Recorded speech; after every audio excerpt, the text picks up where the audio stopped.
Hallo und willkommen. Schön, dass Sie wieder dabei sind. In dem Video geht es um die Konjunktion weil.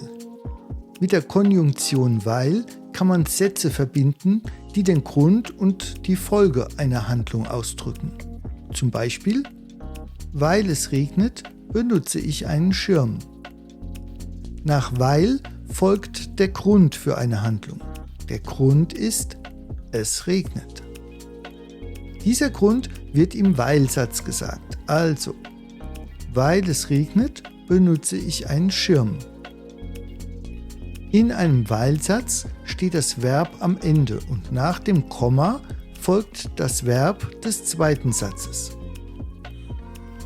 Sie können den Weil-Satz auch ans Ende setzen. Ich benutze einen Schirm, weil es regnet.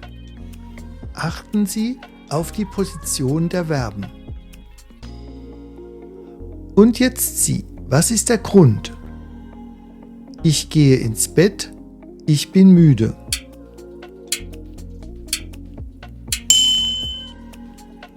Richtig. Der Grund ist: Ich bin müde. Verbinden Sie jetzt die Sätze mit weil.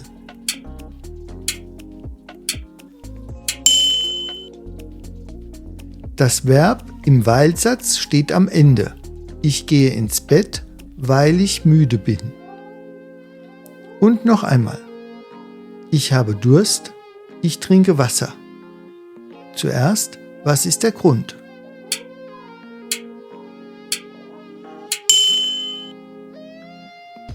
Der Grund ist: Ich habe Durst.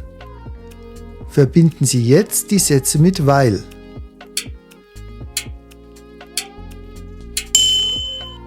Weil ich Durst habe, trinke ich Wasser. Gut gemacht. Es gibt noch mehr Videos mit Konjunktionen.